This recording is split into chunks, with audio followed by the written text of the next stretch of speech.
สบายดีเด้อสวัสดีสบายดีสาวโสดหน้าใหม่เนาะทุกคนสิวันไหนก่อนอื่นก็ขออนุญาตถามข้อมูลของน้องก่อนชื่อแนวไหนสื่อแคตตี้อายุจักปี19โดยผ่านมาน้องหลาเคยสั่งครอบครัวบ่เคยมีแฟนอยู่บ่น้องหลาบ่เคยมีลมผู้บ่าวได้แบบลมเล่นๆลมหยังเคยบ่โอ้แสดงว่าบ่เคยแบบว่า บ่เคยฮู้จักกับความรักเลยบ่เอาง่ายๆเนาะแม่นเป็นหยังมันบ่มีคนเข้ามาหรือว่าเฮาบ่เปิดใจให้เพิ่นมันบ่มีคนเข้ามาตอนนี้นี่น้องหละยังเรียนบ่ได้เรียนแล้วโดยจบห้องใดแล้วน้องหละม.2 ใกล้สิเซ็งภาคเรียนแล้วเป็นยังคือออกอันบ่มีเงินเรียนต่อโดยพ่อแม่ให้ออกบ่หรือว่าน้องหละอยากออกเองออกเองเพิ่นว่าแบบเงินค้ำแบบว่าคัดสนประมาณนี้น้องหละก็เลยตัดสินใจออกจากโรงเรียนซะไปสิบ่แม่นและปัจจุบันนี่น้องหละเฮ็ดเวียกหยังซะเฮ็ดเวียกเฮือนเวียกชานโดยบ่ได้มีอาชีพแบบเป็นหลักบ่แบบว่าอหยังค้าขายหรือว่าเฮ็ดโรงจักโรงงานบ่ได้เฮ็ดบ่เฮ็ดแต่ว่าออกแล้วเคยเฮ็ดเวียกหยังแน่น้องล่ะเคยเฮ็ดเวียกแบบพวกโรงงานประมาณนี้นะโรงงานแบบเกี่ยวกับหยังแบบพวกตัดเย็บ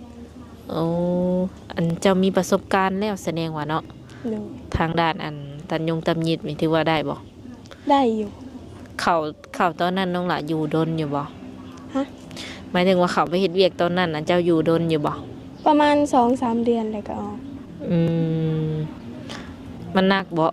ก็บ่หนักปานใดคือออกไวแต่จ้ะแบบบ่มีคนอยู่เฮือนนำพ่อแม่เด็กก็เลยออกโดยขออนุญาตถามตอนนี้น้องหล่ะอาศัยอยู่กับไผ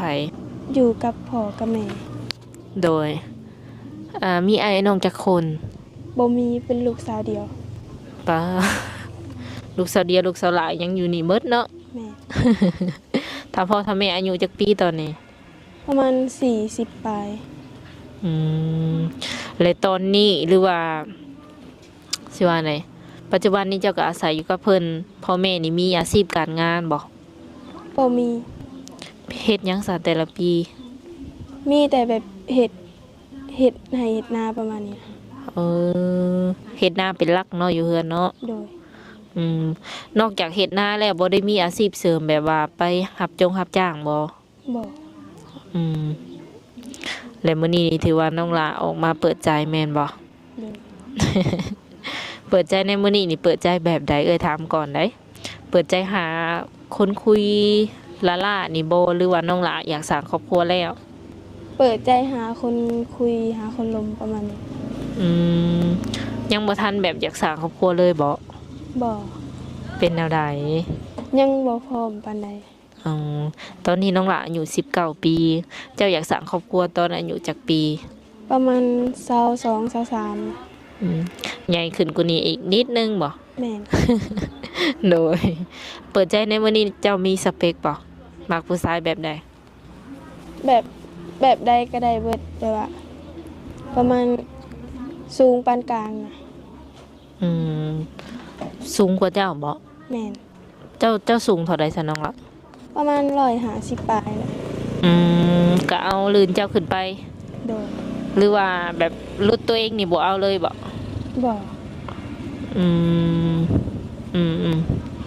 ก็ประมาณนั้นเนาะทุกคนและเรื่องอายุได้น้องล่ะจำกัดบ่อยากคุยประมาณจักปีหาจักปีประมาณ20ปลายหา70-80ประมาณนี้คุยได้เนาะโดย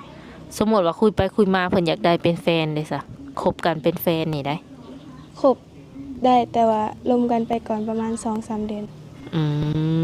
จังตัดสินใจคบนะโดยคบกันเป็นแฟนและอายุน้องเพิ่นฮอดประมาณ20กว่าปีและจังค่อยแต่งประมาณนี้เนาะโดยพ่อกับแม่เพิ่นโอเคบ่แบบว่าเฮาออกมาเปิดใจนี่โอเคเพิ่นบ่ได้ว่าแนวใดบ่หากเจ้าบอกเพิ่นอยู่บ่บอกออกแล้วเอาตรงๆแบบว่าพ่อแม่เฮาสิรับได้บ่สมมุติว่ามื้อนึงเฮามีแฟนเนาะที่ว่าอายุ ห่างกันกับเจ้าหลาย30 ปี หับได้ เคยถามเพิ่นแหละ แม่น บัดโตเจ้าเองเด้ หับได้คือกัน เจ้าเคยเห็นอยู่ว่าผู้บ่าวแบบรุ่นใหญ่40 50สินะ บ่ น่ะ เอาเด้อสิเปรียบให้ฟังเนาะขนาดพ่อเฮานี่ก็ยังอายุ40กว่าแล้วแม่นบ่เนาะ แม่น เด้ผู้บ่าวอายุประมาณ40ก็สิอยู่ประมาณสำพ่อเฮา โดย สมมุติว่า อันนี้ขออนุญาตเนาะสมมุติว่า50 60ก็สิใหญ่กว่าเพิ่นอีกเนาะ โดย ช่วงสิเป็นไปได้อยู่บ่ เป็นไปได้ เออ ช่วงสิควงไปหันไปนี่ได้อยู่เนาะ โดย บ่อายคน บ่ ใครอยุ่สัน โดย ปัจจุบันนี้บ่ได้มีวางแผนว่าจะไปเฮ็ดเวียกเฮ็ดงานบ่ มีอยู่ อยากไปเฮ็ดอยู่ไสนะ ว่าสิไปเฮ็ดอยู่แถวประมาณแถวเวียงนะ อ๋อน้องหลักเคยไปไทยบ่ บ่เคย ในใจแบบบ่อยากไปเฮ็ดอยู่ไทยบ่จ้ะ ก็อยากไปอยู่ อยากไปแบบพร้อมแล้วบ่ตอนนี้ หรือว่าอยากไปช่วงไหน ประมาณอีก 2-3 ปีเลย โอ้จังอยากไปเฮ็ดงานอยู่ฝั่งไทยนะ แม่น อืมคือเจ้าเป็นลูกสาวหลาเนาะ เฮือนซานบ้านซ่องนี่จัดอยู่ในแบบระดับใดซะน้องละ สำคัญกับอันนี้ เข้าไปในกระบ่ไกลปานใด แบบว่าอยู่ในระดับกลางบ่พออยู่พอกิน หรือว่า แม่ ทุกข์ยากหรือว่าห่างมี พออยู่พอกินไป อืมข้าวปีหนึงเฮาเฮ็ดนี่ได้หลายบ่ซะ ก็บ่ได้หลายปานใดส่วนหลายก็มีแต่เฮ็ดอยู่หน้าหญ้าแล้วก็แบ่งกัน ฮอดบ่4 50 บ่ หัก ได้ซำใดก็แบ่งกันประมาณ 6-7 สอบนี่นะ บ่หลายเนาะ โดย กลุ่มกินบ่แต่ละปีน้องละ ก็บ่กุ้มบางเทื่อก็ซื้อกิน อืมกะคือสิบ่เปลืองปานใดอยู่3 คนเนาะ พ่อแม่ลูกสินะ แต่จะเป็นลูกสาวหลานเนาะมือหนึ่งสมมติว่าเจอคนที่ใช่ว่าซันซะเนาะเพิ่นแบบว่าอยากมาแต่งมาขอเอาไปอยู่นำอะนะเจ้าคิดว่าแนวใด มาแต่งมาคอน แม่นมาสมมุติว่าฮอดกำหนดว่าซันซะกำหนดเนาะคือเจ้า19แล้วเจ้าอยากแต่งตอนอายุ20กว่าปีเนาะ โดย สมมุติว่าฮอดมือนั่นแหละมีคนที่เพิ่นพร้อมที่จะมาแต่งมาขอเจ้าจังซี่เจ้าอยากให้เพิ่นมาอยู่นำบ่หรือว่าเจ้าสิไปอยู่เฮือนนำเพิ่น ให้เพิ่นมาอยู่นำ เด้อเป็นหยังก็บ่อยากไปอยู่นำเพิ่น เพราะว่ามันบ่มีคนอยู่นำพ่อนำแม่เด้ อืมคันว่าเที่ยวไปเที่ยวมาได้บ่ ก็ได้อยู่ โดยเจ้าเฮ็ดแบบกับข้าวกับน้ำเป็นอยู่บ่ซะ เป็น ได้เบิดบ่ แม่น อันเฮือนอยู่เฮือนเฮานี่หลักๆไผเป็นคนแบบแต่งอยู่ครัวกินจังซี่นะ เฮาเฮ็ดอยู่แต่ว่าเฮ็ดซอยแม่นะ อ๋อเปลี่ยนกันกับแม่เนาะบางทีบ่ โดย อืมหากซักผ้าหน้าแพร่นี่เป็นละติ เป็นทุกอย่าง โดย ใครอยู่ซะเนาะทุกคนหลักๆจะเป็นคนนิสัยแบบใดน้องล่ะ เป็นคนแบบเป็นคนใจร้อนแบบว่านิสัยบ่ค่อยมักไปลิ้นปานใดถ้าแบบมักอยู่เงียบๆหันนะบ่มักความวุ่นวาย อืมหายเป็นอยู่ดี ให้เป็นอยู่ โดยย้อนว่าเนาะเป็นคนที่ค่อนข้างอยากใจร้อนแน่ติ โดย เวลาเฮาหายเฮาเครียดแบบเคยบ่ ฮะ หายเครียดหมู่คู่จังซี่นะ บ่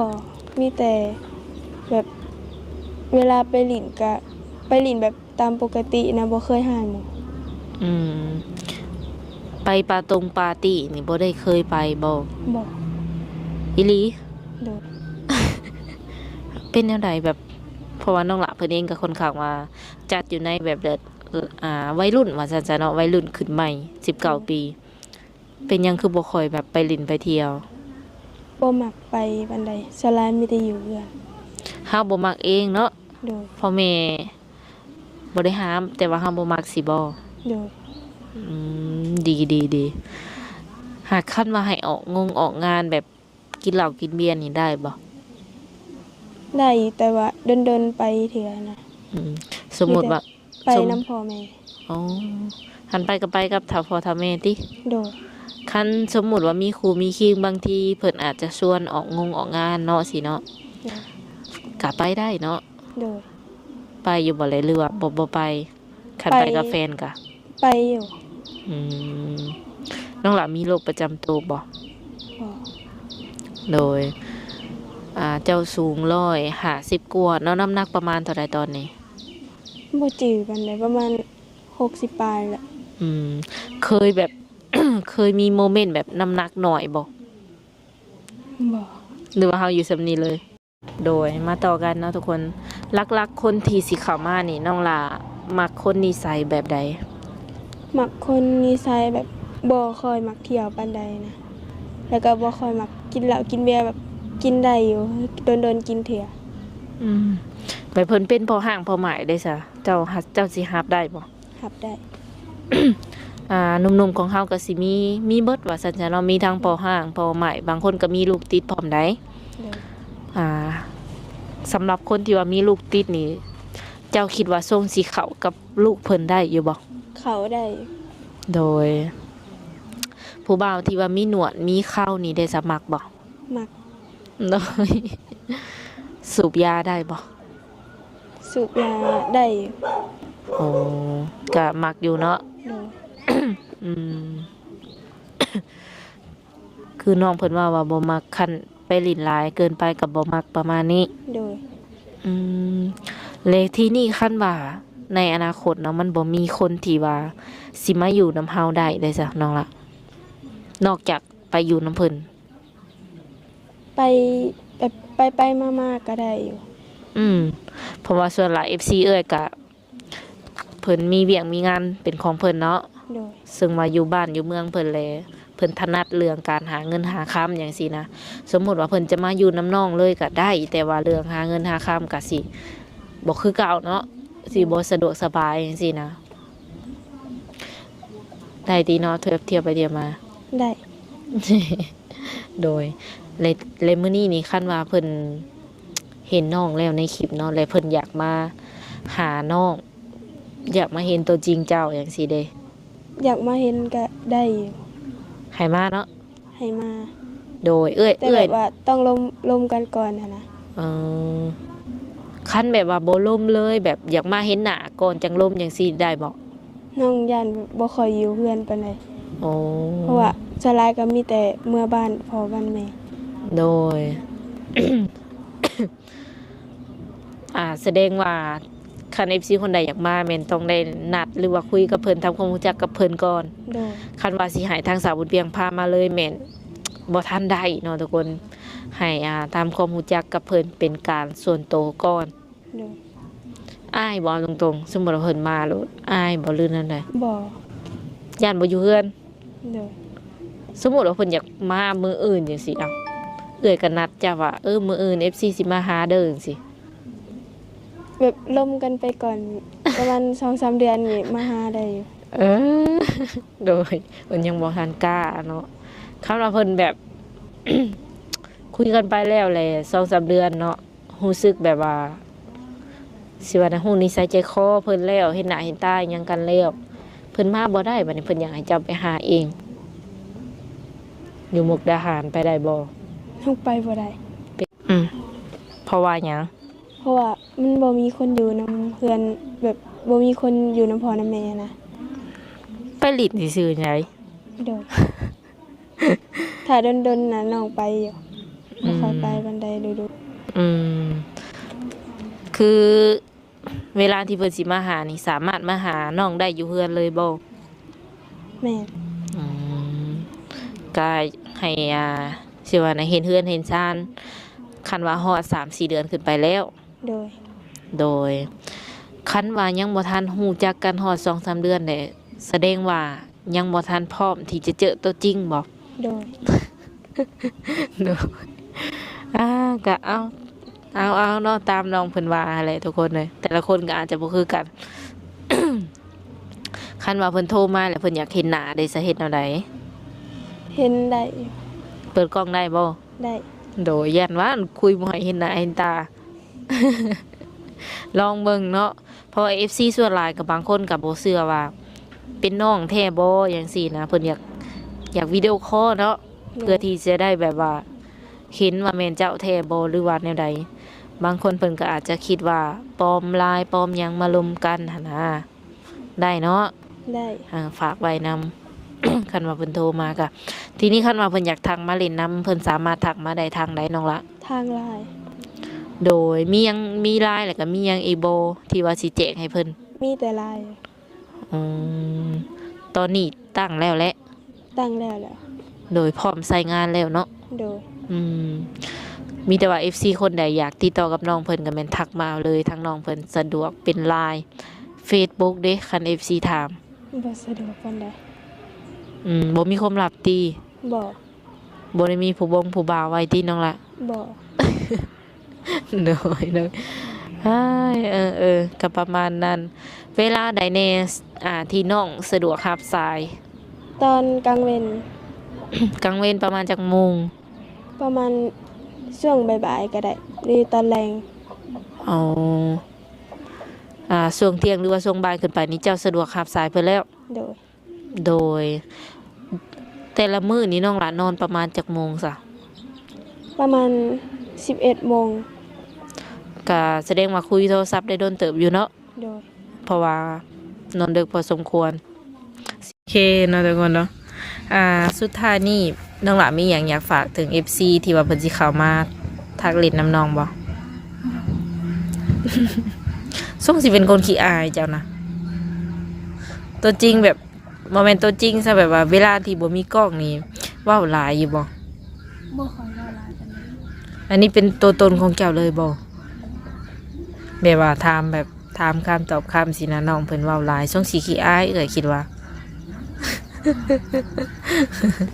โดย บ่มีหยังว่าซั่นเนาะทุกคนก็โอเคทางสาวเบียงก็สิได้โอลมประมาณนี้ก่อนเนาะเพราะว่าอากาศก็ค่อนข้างว่าอยากร้อนแล้วก็สิว่าไงกล้องก็ลั่นตลอดเนาะทุกคนคือมันเด้งออกตลอดนะสุดท้ายนี้ทางสาวเบียงเองก็สิได้ขออนุญาตมอบเงินให้เพิ่นไว้ซื้อข้าวหรือว่าน้ำกินประมาณนี้เนาะครับหมายถึงเฟอบ่ข้าวเปียกบ่ประมาณนี้นะหรือว่าสิไว้เติมบัตรเติมเบอร์แล้วแต่น้องสะดวกเนาะเป็นจำนวนเงิน100,000 กีบทุกคนเลย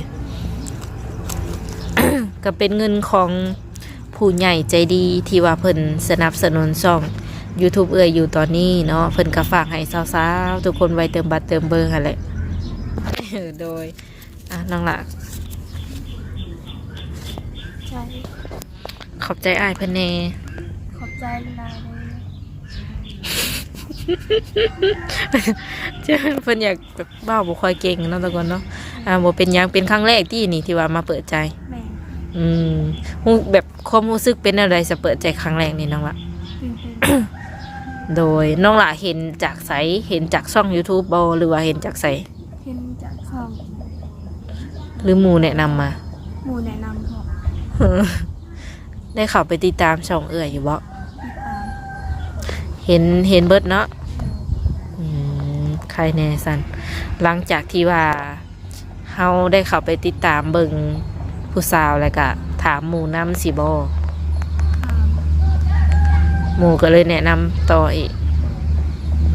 โดยแนวใดก็ฝาก FC ไว้ในอ้อมอกอ้อมใจในเด้อคันว่าเพิ่นทักมาก็ตอบเพิ่นในเด้อน้องละ ออก โดย